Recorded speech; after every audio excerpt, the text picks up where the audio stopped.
Alrighty. So, coming off of the awkwardness of the last video, not really awkward, just, I understand that I complain a lot, and especially about the new movies, J.J. Abrams and all that, but that video recording, was a spur of the moment because the new 15-second trailer, which is a trailer we accept these days is 15 seconds, had just come out, and it annoyed the crap out of me. And because even my local TV station has to act like it's coming exclusively to frickin' where I live, and it's just it's ridiculous, really, that so much hype is being built around this movie, and inevitably it means that the movie just immediately is a success without it even having come out yet, and without people having looked at it for acting, quality, whatever. But I'm not going to talk about it anymore, probably for a long time, unless I'm doing something like with Bane or whatever. Yes, Bane, I'd like to do something with you, just really hard to get in our schedules in line. But yeah, I'm gonna try my best not to talk about the frickin' movies anymore. At least episodes 7, 8, and 9. If anything, what I'm going to complain about is other things within Legends, my actual canon, the canon I give a shit about, because there's plenty to complain about there. But I decided, it was recommended to me, asked of me, to talk about. To be frank, I don't exactly know what I'm going to say. This is again, just, I do unscripted, so whatever. Sometimes I sound like a raging, raving idiot. Other times I can think of something to say and it sounds intelligent. But someone wanted me, and I'm forgetting who it is right now. I'm going to feel real stupid when it comes out, and they are like, oh, it was me. Someone wanted me to talk about the Old Sith Empire. One of Naga Sadow, Marka Ragnos, Tulloch Hord, Ajunta Pall.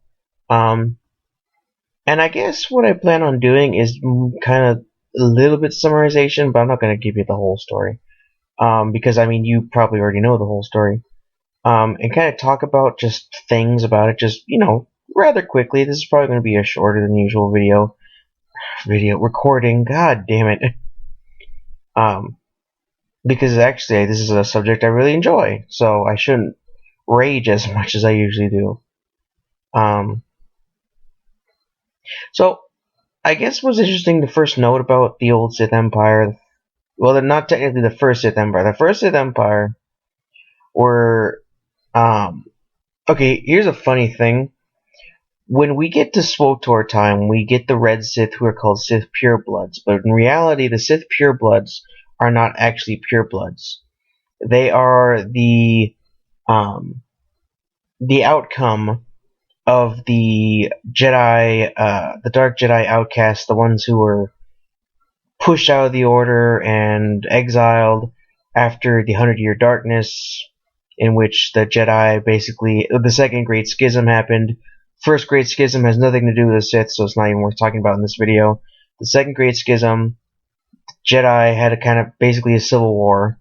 It's called the Second Great Schism, obviously, and it lasted for like 100 years, or I think maybe a little bit over, but they're just like 100-Year Darkness, whatever.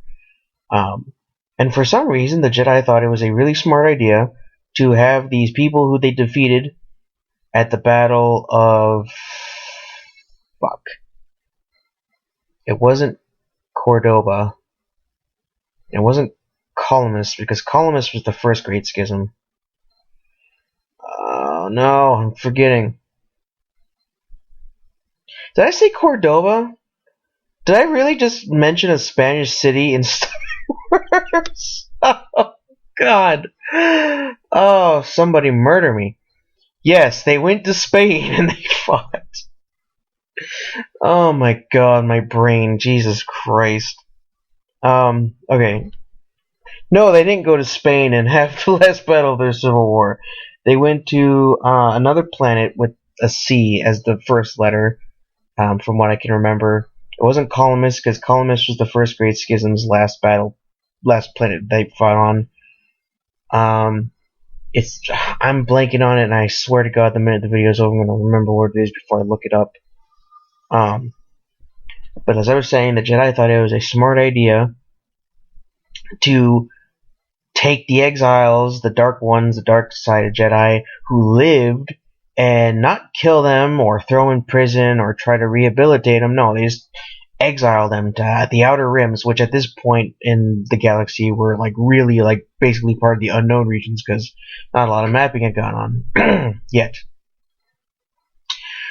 So the exiles go out and they find Korriban and they find the original Sith species, which I round back to my original point, is that if the Sith species was there before the coming of the exiles, and I'm not taking the stupid comic book series that try to call the Jedi Order and how they were like Sith species in that comic book, because that comic book has a lot of flaws just canon wise. So I don't even, like I said before, I'm not even acknowledging that comic book series. Was it Dawn of the Jedi or whatever? It's way too confusing. It's confused itself. It's all over the place.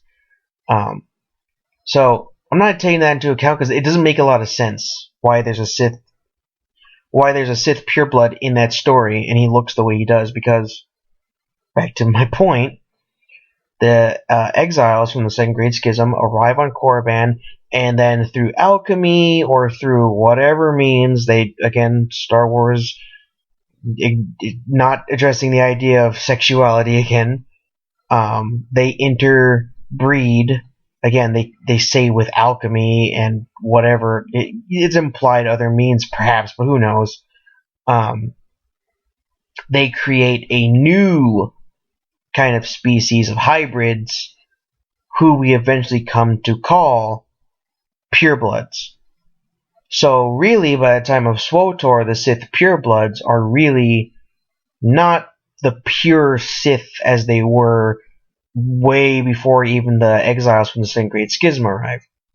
So I just always found that interesting because people seem to think that the Red Sith just always looked like that when if we're going off Tales of the Jedi too, which are the comic book series that came out with the Sith species, the little couple of blurbs we get of how the Sith looked, they looked a bit different. I mean, really kind of skinny looking, even more just odd. I guess that's the only way I can really put it. And then they took on more human traits because I guess what is being applied there is that the exiles from the Second Great Schism were mostly human, or at least near human. And at that point in galactic history, there weren't that many. I mean, there's hundreds now. There weren't that many alien species, openly part of the Republic and all that. So, makes sense to me. But the leader of the exiles, Ajunta Pall, we're told he's the leader. Considering the 100 Years Darkness went on for 100 years, I'm assuming there was maybe a leader before him, or he is just really old by the time he gets there and he's like, using the Force to keep himself younger or youngish. He takes over. He becomes the first Dark Lord of the Sith after he kills, Dahathka Grouch or whatever his name is. It's a really out there kind of name, but I kind of like the names of the Sith. And he unites them as they have not been united since the time of who they called the Sithari, who was King Adas, however you want to say his name. And they call him Sithari because basically he was the person to unite the Sith into the very first Sith Empire as it goes. His armor looks very samurai-ish, and even like a little like Vader influence. And I think they're trying to like say maybe that's what Vader's suit was influenced by thousands of years into the future. I mean, that's the implication. I mean, it's not. I'm not saying that's true. I'm just saying that's kind of implied, just based on how the suit looks. And Adas rounded up all the Sith when the Rakata tried to invade after they learned some shit from the Rakata, because the Rakata were trying to apparently like worm their way onto Korriban, and like we're giving them technology and information and power, and then the Sith were like, oh shit, you want to actually invade and take us over? Well, we're actually gonna come together under one leader, the Sith Ari, and we're going to fight you. And Adas died fighting them, but the Sith are probably one of the very few species recorded for the Legends canon that did not lose the Rakata. I mean, most humans they came across lost. Wookiees apparently lost. The Twi'leks lost. What are those weird horse-like creatures in SWTOR? Oh, Eshka. Apparently those freaky-ass things lost. But not the Sith. They fought and they won. At least kept them off Korriban, and then the Rakatan Empire, the Infinite Empire, started to fall apart. Is the implication again? Or they just didn't give a shit about Korriban and were like, whatever, it's one desert world, we don't need too much hassle. So, you know, that's it's intriguing that the Sith, it's implied that the Sith of all peoples were the ones who, when united, could beat back the Rakata, because as far as we're told, the Rakata were pretty hardcore, murderous, barbarian-like people who, you know, killed entire planets just because they want to subjugate the people on them. And it goes to show if the Sith actually worked together instead of their petty little fighting, and actually were united under a one leader who had like intentions for them besides just eating them all eventually through the Force, then, you know, they're actually a cohesive, powerful unit. But moving on from I get sidetracked. King Adas. So Ajunta Pall, he doesn't get the title of Sith Ari because I think what's implied. A lot of this is implied. So don't take me for my word. If I say something wrong, if I get some little fact wrong, you know it's bound to happen. I already get people telling me that I need to do more research and that I'm an idiot and that I'm stupid. And I got like a dislike on my last video within like the first 5 seconds of it being up. So I think I already have someone subscribed to me who hates me. So that's nice to know.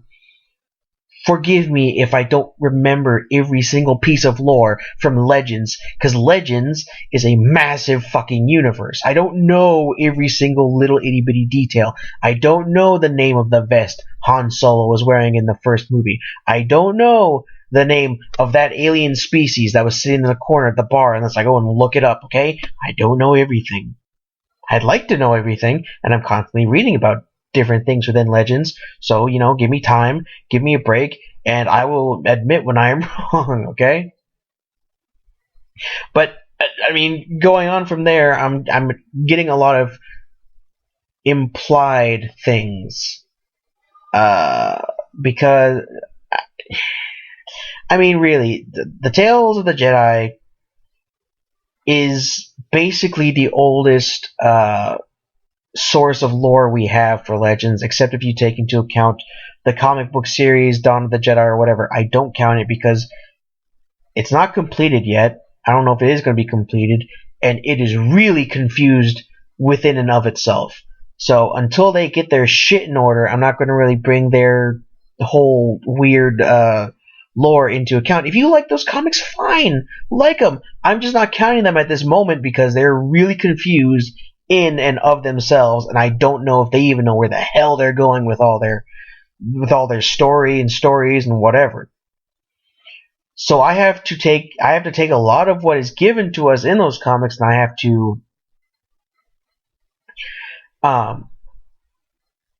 to kind of form a story out of it myself, because otherwise it doesn't really make a lot of sense as to why Ajunta Pall is not called Sith Ari when he is the first Dark Lord of the Sith they've had since King Adas. Well, what I take from that is, considering he went there with people like Zozan, the eventual master of Darth Krayt. God, what is his name? I'm having a bad day for names and places. Darth Krayt is... Oh my god. Oh, I completely forgot his name. It's gonna bother me until I say it. Wow, I can't remember his name. Holy shit. Okay. Darth Krayt, the eventual master of Darth Krayt, when he goes to Korriban, after he got his arm cut off by Obi-Wan, because Obi-Wan's the one to cut people's limbs off. Or he just wanted to cut people's bodies.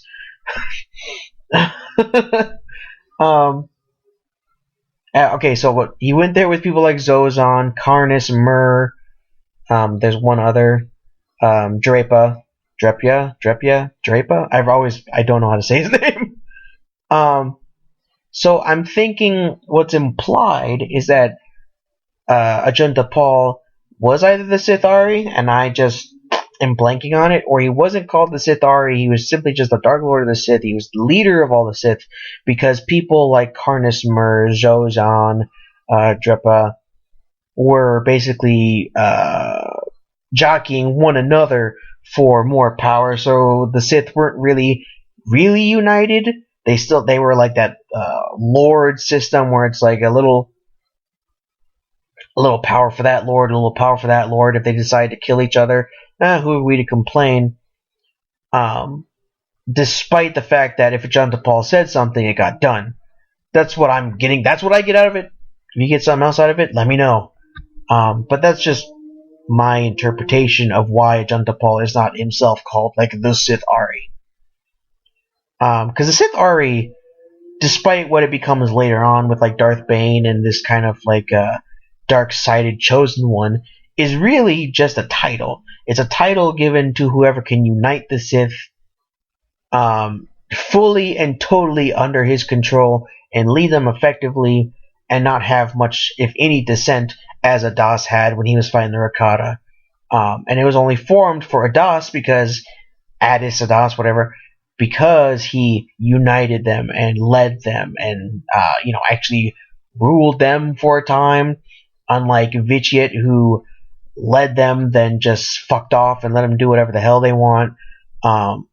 Bane was given the title of Sith Ari because he's the one who broke and destroyed the Sith and then remade them stronger. I mean, that's the only reason why.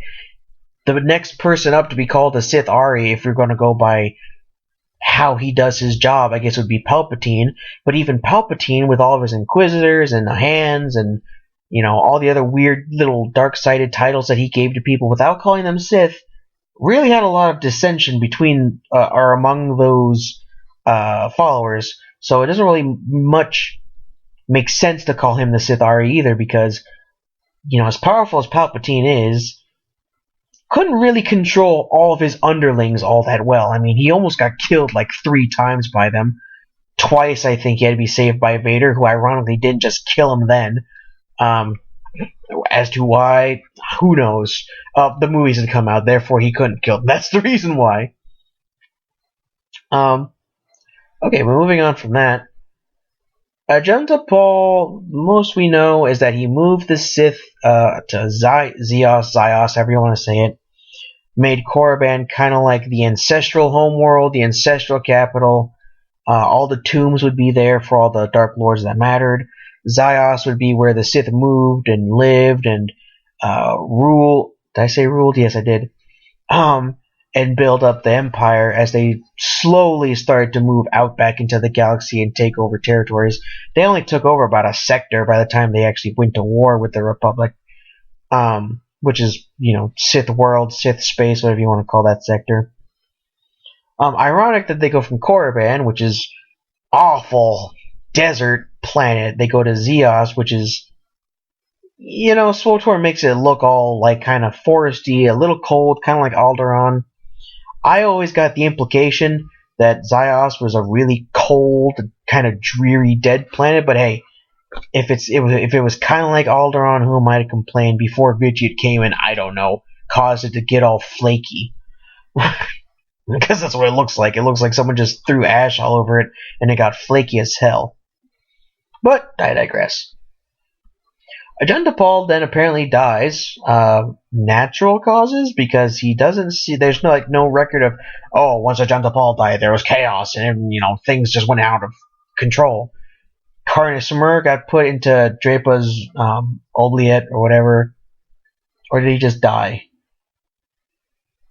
Or I think Drapa made the oubliette for him, but didn't actually use it on him. I don't remember. Karness Mur was an idiot because he got himself attached to his stupid amulet, which, to be fair, is indestructible, and if it attaches to somebody, it slowly drives them crazy until he's the one in charge. So, I mean, was he stupid? No. Karness Mur, actually, if you really think about Karness Mur, he's quite smart, except that the amulet is a bit of a risk, because he traps himself inside of his own little amulet, talisman, whatever, Mur talisman, and it has to attach itself to somebody else, and then eventually, if they're weak-minded and weak of, self, he can just take control.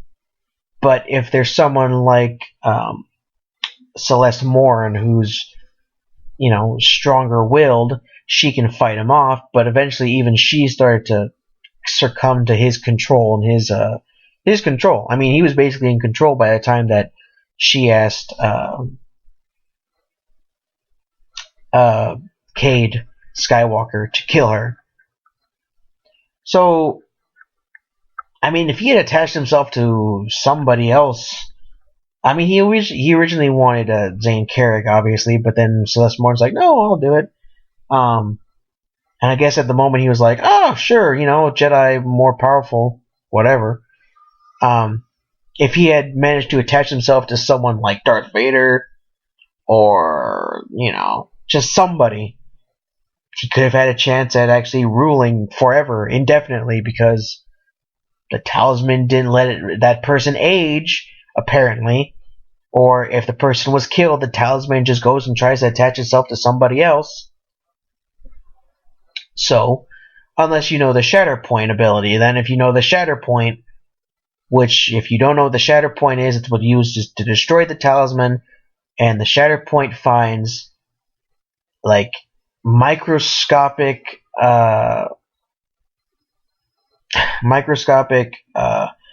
defects in anything, be it a person, be it an object, and with those microscopic defects or, damage or whatever, it floods the force into the defects or the damage or whatever is so tiny you can't see it with the naked eye, and it slowly starts to rip it open from there, which is a very powerful technique that only a few people that are recorded to know, like Mace Windu, fucking Jaina Solo somehow, and Kate Skywalker. Probably others who I'm forgetting.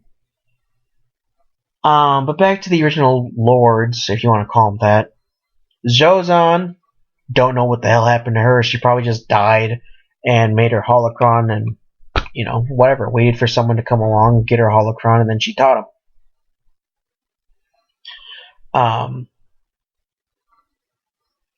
I was trying to think of Darth Krayt's name again, and I was like right at the tip of my tongue, and then it left me.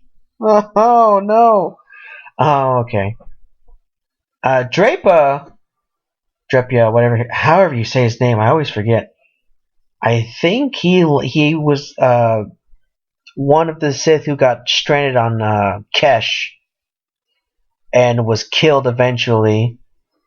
Because if I'm remembering right, Kesh is the whole Lost Tribe of the Sith story is weird. Because like Kesh had like 2 sets of Sith crash onto the planet. And I think the first set of Sith to crash was Drepa. And then I think the second set of Sith came, and then I think they found Drepa and killed him, or Drepa ended up just dying because Jedi found him or something like that. But Drepa ended up on Kesh and then was killed. And that's as far as we know things go for the original Sith. The ones that are important of the ones who were exiled in the Second Great Schism. Eventually, we get to Tulloch Hord. I think is the one who comes up next. We really didn't know a lot about Tulloch Hord. I'm moving my computer, so we hear noises. My apologies. We did not know a lot about Tulloch Hord when he was brought into the lore around KOTOR 2, if not through KOTOR 2, or was it KOTOR 1? No, KOTOR 1 introduced Tulloch. I'm an idiot. KOTOR 1 introduced Tulloch Hord. I guess as a side note I should mention, Ajunta Pall's sword was apparently so dark and infested with his darkness that it just started to grow a mind of its own, and whoever used it basically would start to slowly go crazy by wanting to kill things with that sword. Side note, Revan apparently got rid of it eventually, or gave it to Uthar Vin, who lost it. I don't know. But no, we get to Tulloch Hord, and we really did not know a lot about Tulloch Hord because KOTOR, BioWare introduced him. Everyone liked him. Everyone wanted to learn more about him. But the most we got in KOTOR 2, which wasn't even done by BioWare, it was done by Obsidian, was that, man, this guy was like so incredibly awesome with his lightsabers, swords, whatever he used, that he could kick anyone's ass in the Common Age. That included Revan, that included the Exile, that included Kreia herself, because she's like, if anyone went up against him at this moment, they would see that they suck. Is essentially what she says. So to me, Tulloch Hord is immediately a better duelist than even Revan. Props to him. I love him more already. But as I was saying, we didn't know a lot about him, but then BioWare made SWTOR, and SWTOR introduced more lore about him through mostly the Sith Inquisitor story, because you get little hints of, the Calig family stuff with Lord Calig, and Lord Calig, this guy who again was just made in SWTOR, is and was apparently the one Sith who stood a chance against Tulloch Hord, and he lost, was betrayed in some way. But Tulloch Hord apparently conquered several worlds, very effectively wiped out whole fucking civilizations, as far as we're told, killed lots of his enemies, and lived a long, happy, Sithly life. Unless I think it was kind of implied in SWTOR. Well, no. Kemval is just kind of like, oh, I'm sad I wasn't there when Tulloch Hord passed, or whatever. Tulloch Hord, I think, died of his own natural causes, and not because someone killed him. Again, could be misremembering things, as does happen from time to time, but I'm pretty sure Tulloch Hord just kicked the bucket and left the Empire in a stronger state than it was before. Again, Tulloch Hord, this really awesome, powerful Sith Lord who, just by what we know about him, deserved the title Sithari, and was the Dark Lord of the Sith, but he didn't receive it, leading me to believe that there were other lords playing around. Obviously with Calig running around, there was dissent amongst the Sith, so no, the Sith were not fully unified under one person. So, that's what I get out of it. I like Tulloch Hord. I like Ajunta Pall. His redemption seemed kind of rushed to me. It was just kind of like, okay, yeah, I get the idea of his redemption, and it is nice, the notion that even in his own self-imposed spiritual exile, that you could convince this guy to just be sorry and to redeem himself, and then he sees his long dead master, and he's like, I can finally go to rest and be at peace and go back to the light. I like that.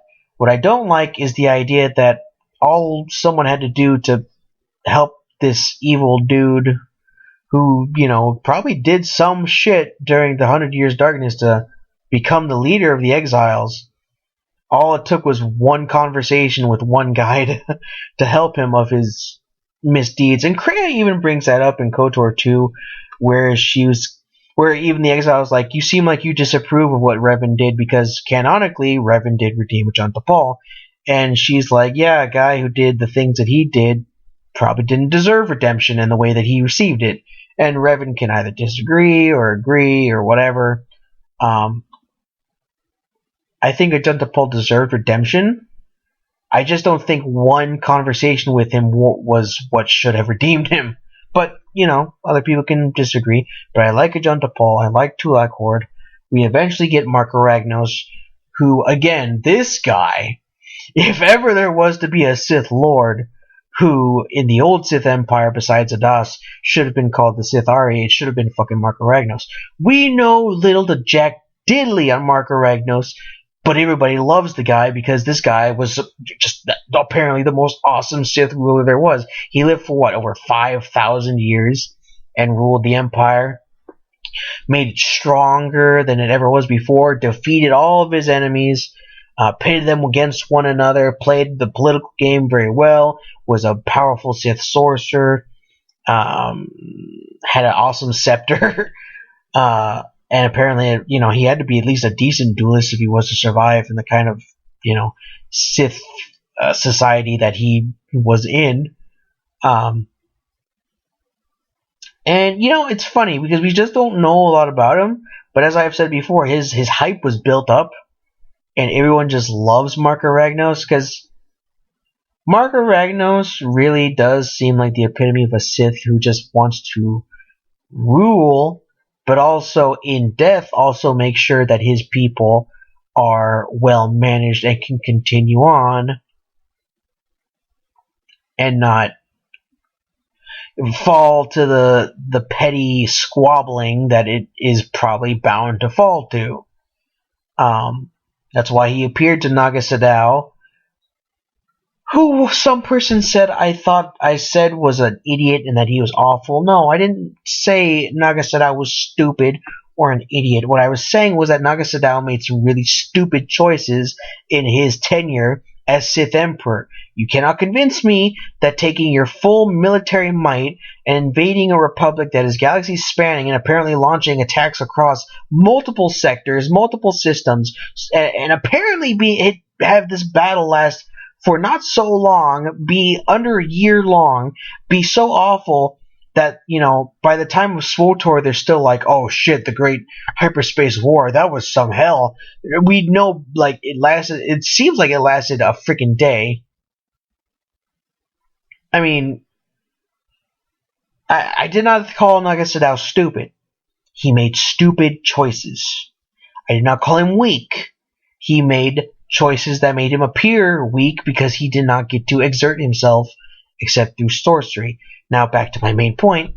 Marka Ragnos appeared in Naga Sadow and Ludo Kresh when they were fighting, literally at his damn death ceremony, his burial, his funeral, for control of the Empire, because Naga Sadow and Ludo Kresh were kind of like acolytes of his, and Naga Sadow being the more powerful one and the more ambitious one, Ludo Kresh being the more probably not as powerful, I'm going to say that, probably not as powerful, and more introverted and cautious of the two. I'm not even going to talk about Vitiate because, yeah, apparently Marka Ragnos was so impressed with Vitiate, this guy who just killed his Sith Lord dad and his cheating mother and his adopted father, I guess, and was like, oh yeah, come to Korriban, or yeah, for some reason, come to Korriban and present yourself before me. Oh, I will now make you lord over your world, and I will train you a little bit, and apparently that means that I somehow deeply respect you. No, it doesn't. I'm not even going to bring him into it. Not yet. And Marka Ragnos comes before Naga Sadow and Ludo Kresh and is like, yo, something's coming, I can't exactly say what, or something could be coming, and you both need to not try and kill each other and fight one another and tear the whole empire apart in your little civil conflict, but you need to work together, and you need to keep the empire strong and united, and go up against whatever enemies or outsiders come your way in that fashion. He was completely ignored. And then the next time we see Marka Ragnos in any such fashion is when Exar Kun and Ula Keldroma are anointed as Sith Lords by him in spirit form. And, again, even BioWare is implying that Marka Ragnos, for whatever reason, in death was like, wow, Vitiate sucks. I'm going to say that Exar Kun and Ula Keldroma are the true Sith and not Vitiate. But, as to what purpose that really served, I don't know.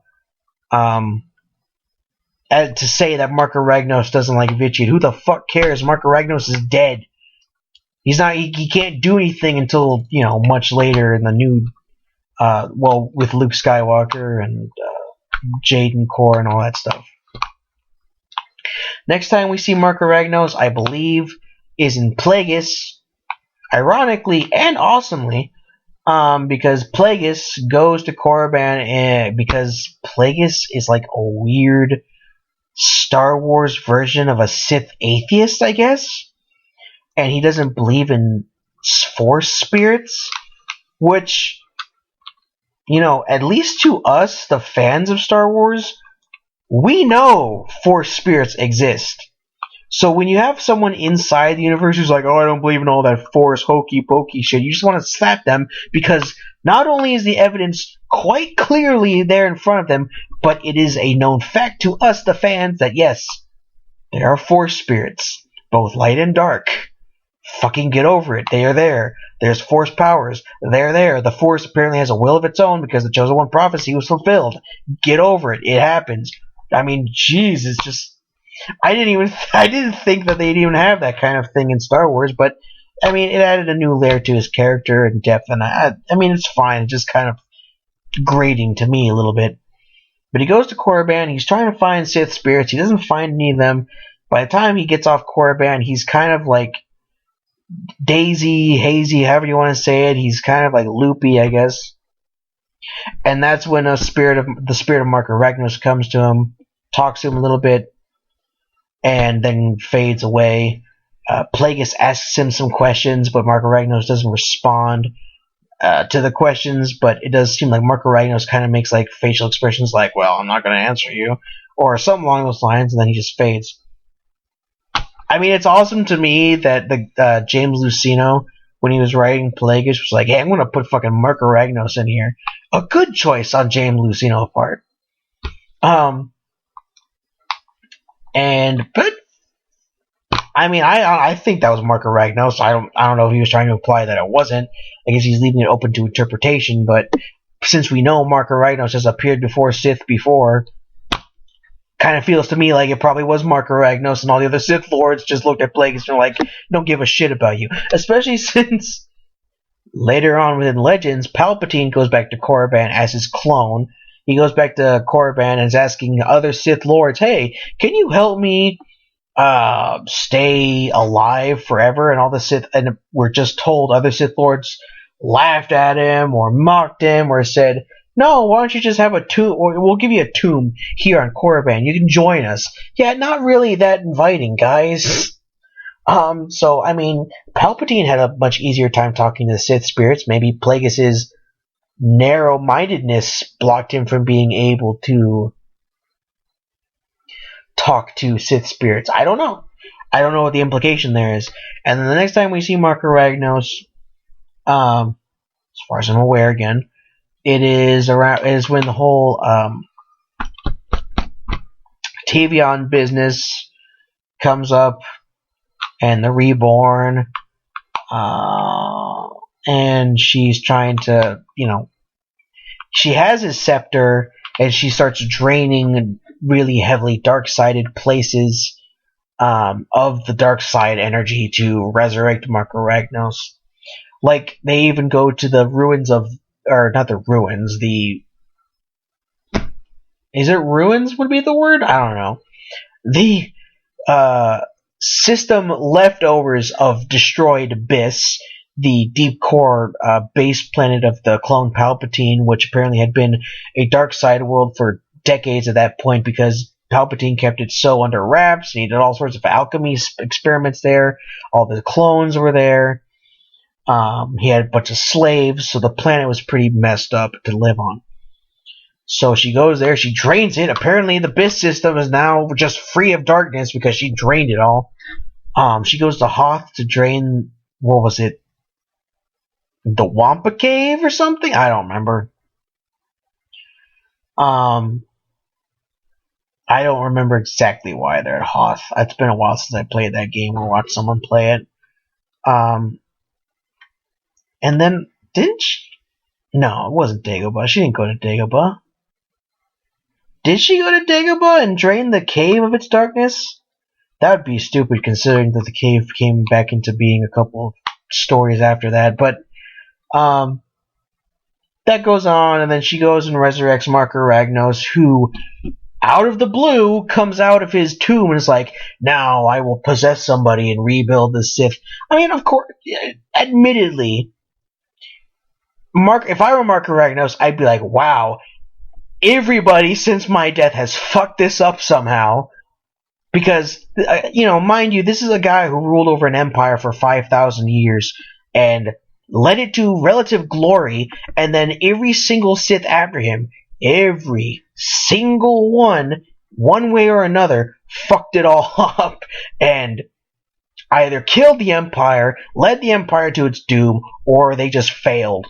So, I mean, at that point, it does make a lot of sense why, if you think about it, why Marka Ragnos would come up and be like, okay, you know what, I'm going to take over somebody, I'm going to lead a new Sith Empire, I'm going to rebuild it, because you all suck. That's what I get out of it. I know the game came out before a lot of this other stuff happened, but, tell me I'm wrong. Somebody will, don't worry. Asherad Het. That's the name of the fucker who became Darth Krayt. Asherad Het. Fudge. See, it just came to me. God dang it. Alright, and then, of course, Jaden Korr, light side, is the canonical ending. Fights possessed Tavion, beats her. The ghost of Marka Ragnos comes out of her and is just like, oh no, you beat me, GG, I'm going back to my tomb, but I will be back one day. Maybe, who knows, probably not. And that's the last we hear of Marka Ragnos. Of course Marka Ragnos is badass. Anyone who says Marka Ragnos isn't badass, you need to explain to me why. Because, again, we don't know that much about him, but he just has this kind of feel to him where you're like, man, this guy must have been great alive. I wish we'd get more of an idea of him back then, but whatever. But I digress. So, we eventually get to, with Marka Ragnos out of the way, we get to Naga Sadow. As I have said before, in this very same video, very same audio recording, Naga Sadow was not a weak, pitiful fool of a Sith. He was a strong, intelligent, fairly intelligent, powerful, whatever you want to say, Sith Lord, competent, ambitious, probably the best student Marka Ragnos probably had. It's more implied he was a student than he actually, was, I think. I'm not saying he's an idiot. I'm not saying he's stupid. I'm not saying he's weak. I'm saying he made really dumb decisions. Really dumb decisions, considering the size and power of the Sith Empire. I understand the reasoning to try and wipe out the Republic and scare the shit out of them into surrendering and capitulating without actually having the fleet and manpower and resources to defeat them on your own. But when we get to Naga Sadow, the Sith Empire has completely just lost its way. Marka Ragnos, I think the problem with Naga Sadow is that Marka Ragnos had led the Empire for 5,000 years, so when he did actually die, the Empire was kind of in this state of, what do we do now? Because when you have a leader who lives that long and rules that long and has basically broken what was probably great tradition before him, in that Sith would kill one another and then take the seat of power, kill one another, take the seat of power, or rule for short periods of times, leading to more struggle for power.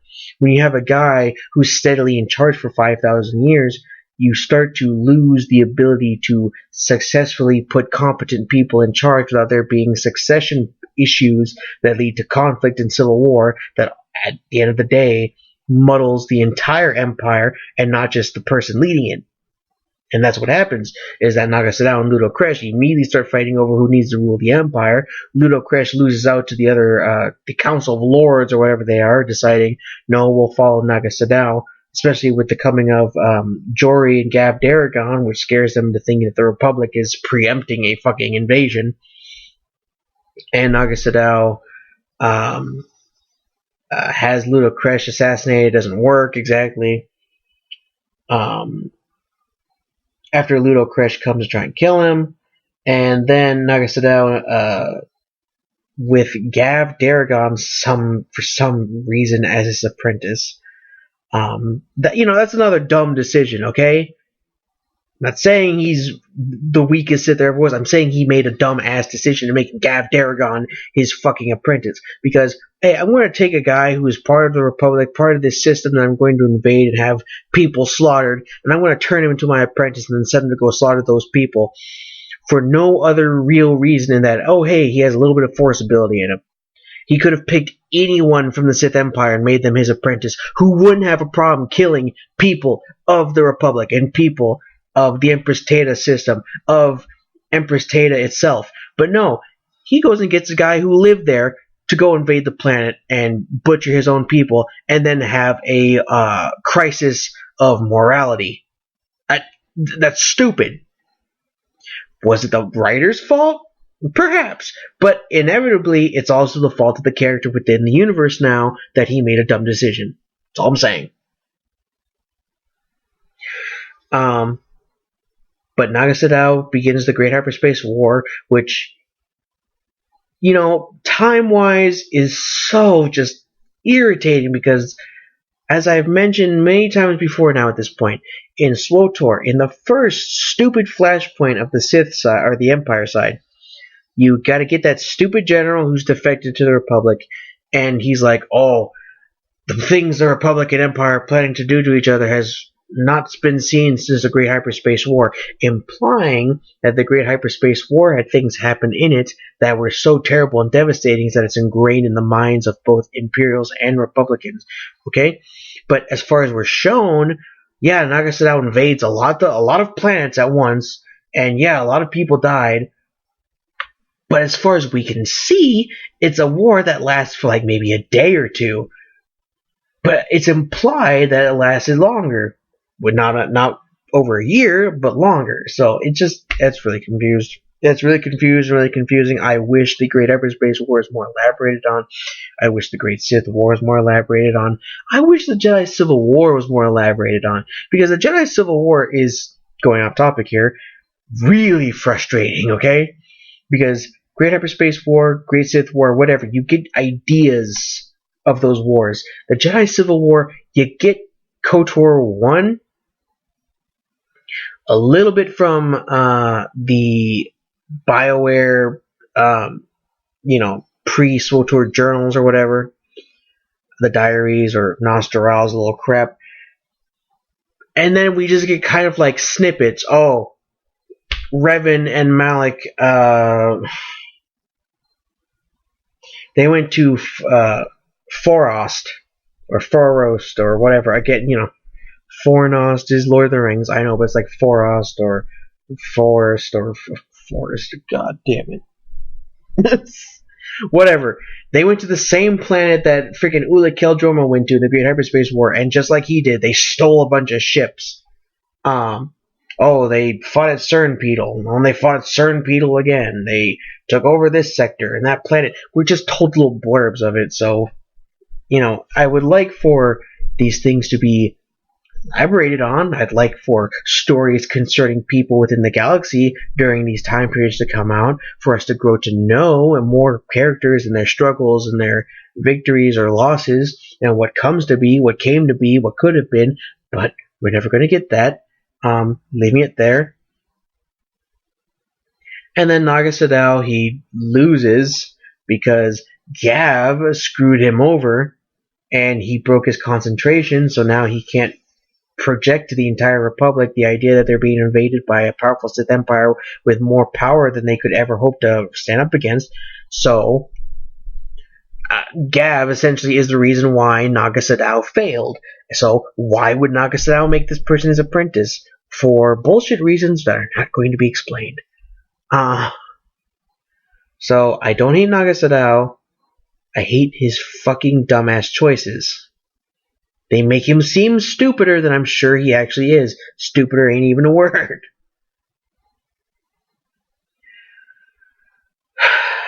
So then he goes back to the Sith Empire territory. And Ludo Kresh is still alive. And Ludo Kresh has made the Lord see that Naga Sadow has completely gone off the deep end. And Ludo Kresh starts another civil battle. It's not really a war. It's kind of like a civil battle going on. Naga Sadow ends up winning barely, and the Republic jumps in just as they see them killing each other, and the Republic decides in its infinite wisdom to commit essentially what is genocide across all of Korriban and the other Sith worlds, with Vitiate and Sadow taking the survivors they find and going their own separate ways. Naga Sadow goes to Yavin 4 with his Massassi. Vitiate with his Sith and humans apparently goes off to Dromund Kaas. Naga Sadow ends up warping the Massassi, making them look a lot cooler, in my opinion. And essentially builds his own little society on the fourth moon of Yavin, buries his one ship, builds all these temples, and then decides to live out the rest of his days with his tomes and writings and alchemy, and then just, of course, he has to die for natural causes. The Massassi would never betray his ass. The Massassi see their Dark Lords as living gods. So, and especially when the Massassi end up becoming the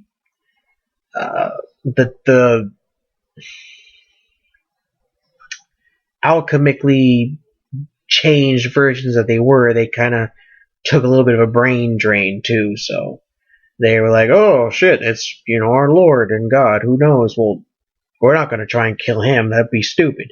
When Exar Kun proves that he should be their new Lord, they're like, oh, okay, we'll serve you too, as our God, essentially, because the Massassi don't have the capacity to rise up and try and kill someone unless they meet someone even more powerful than that person, because then that person obviously has to be their new living God type character. That's kind of the implication. Maybe the Massassi are so loyal to the first person they come across that they would never break their loyalty to that person. I'd like to think that, but I'm not sure. Continuing on, and this is probably where I'll end it, and what do you know, my fucking recording ended up being just as long as all my other shit. Oh, damn it. We get to Vitiate, and Vitiate, I barely consider it's even on the Wikipedia, resurrected or reconstituted Sith Empire, so I kind of consider his empire a continuation of the Sith Empire of Marka Ragnos, of Tulloch Hord, of Ajunta Pall, but it's kind of like a neo-Sith Empire, where it's the same but different, because yes, he rules the Empire for a long time, not as long as Marka Ragnos had.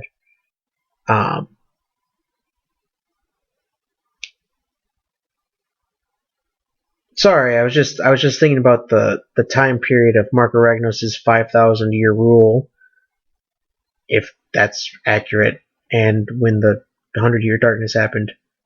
Yeah, it's a little confused. I'm not even going to go there. What? It's like 5,000 years? Is that right?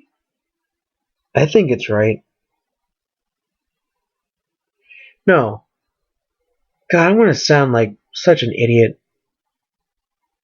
Because if the 100-year darkness happened in around 7,000 BBY or so, and the Great Precipitous War around 5,000 BBY, So Marka Ragnos ruled for, it wasn't 5,000 years. What am I thinking? God, I'm going to sound like such an idiot for the first portion of this video until you get to this part, and by then you'll probably have already left a comment saying what a stupid idiot I am. He ruled for like 1,000 years or something. It was a ridiculously high number, which even if the number is a lot smaller than why I thought 5,000 in my head there, it was still long enough to where I think that the notion of the succession of Sith was bastardized by the time it got to Naga Sadow. So, leave me your angry comments about how I'm so stupid that I don't research to refresh my memory on all this stuff.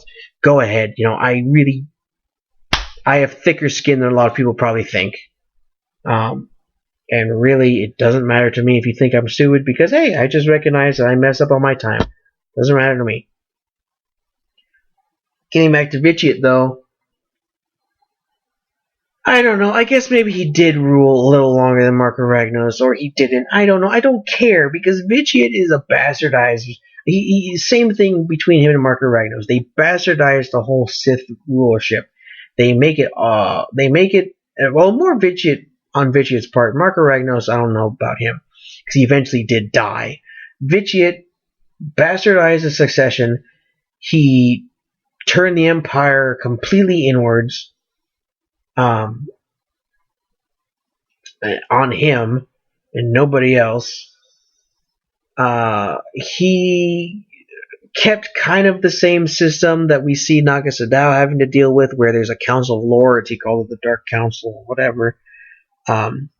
There's lots of Sith Lords and lots of Underlords, or whatever you want to call them. And then vast armies, mostly made of humans, because apparently there's not enough Sith purebloods around anymore to be just an army of themselves, because when Naga Sadow invaded, he invaded with armies of Sith species. He didn't invade with legions of humans, so obviously him doing that wiped out a massive swath of the Sith pureblood gene pool. And then you have to imagine, it's even brought up like in the very first, on Korriban, when you go on SWTOR, the Sith are already like, oh man, our bloodlines are getting so fucking degenerative because we keep breeding with humans, or others of ours keep breeding with humans, and then they start looking more like humans, and then we don't have any Sith purebloods anymore, quote unquote purebloods, unless you're Darth Icaral and you find some random planet out in the galaxy that has a bunch of Sith on it that we never get to hear about again because SWTOR. So, you all already know how I feel about Vitiate. I'm not going to go down the same path and bore you all. And that's all I really got. I mean, the last thing I can really say about the old, quote unquote, or golden age of the Sith Empire, or the best Sith Empire, I guess, really, is that, it really was the best Sith Empire. It remained probably for the longest time. It was ruled by several competent leaders, a couple inept ones, who eventually led to its downfall. It had a clear idea of what it was to be Sith, a clear idea on how you fight to become a Sith. It had a Council of Lords who apparently in times of crisis could elect someone to be their leader, which is a far more competent system, just saying, oh hey, our leaders died, let's all start fucking killing each other right now to decide who's our leader, and then tear the whole empire apart. There was competence, there was strength, there was power, there was an understanding of where things were going. Now, I'm not saying society and life inside the empire at that time was great. It probably wasn't. When they bury Marka Ragnos on Korriban, they throw all of his slaves in there with him like the ancient Egyptians. That right there shows, if you're not a Sith Lord, you probably don't have that great of a life. If you're not a part of the aristocracy or whatever. If you count the Galactic Empire of Palpatine as a Sith Empire, which I do not, because it is not called the Sith Empire. It's called the Galactic Empire because Palpatine is trying to export his idea of importance and power over the entire galaxy and not just make it the Sith's form of rule. It's just Palpatine's rule, not the Sith. Palpatine really could not give less of a shit if his title was Sith. He just wants to rule everybody, but he happens to be a Sith who rules over a galactic empire. So if you include the Galactic Empire was probably the most competent of all the Sith empires. If you do not, then the empire of Naga Sadow, Marka Ragnos, Tulloch Hord, Ajunta Pall was the most competent Sith empire with a caste system, with a ruling class, with an idea on how the succession works, with competent leaders, and then a couple of inept ones who ended up bringing the whole thing crashing down around it. Really, if I had to say, it is the best Sith Empire. If I had to say what the worst Sith Empire was, I mean, you got the Empire of Exile Kun, the Empire of Revan, the Empire of Vitiate, if you want to consider it separate from the Empire in question. You got the original Sith Empire. You got Darth Ruin's Empire, the quote-unquote new Sith Empire. You got the Galactic Empire of Darth Krayt, which really, that, if anything, between Palpatine's version of the Galactic Empire and Darth Krayt's version of the Galactic Empire, Darth Krayt's empire should have probably been called a Sith Empire because it's an empire ruled of the Sith, by the Sith, for the Sith.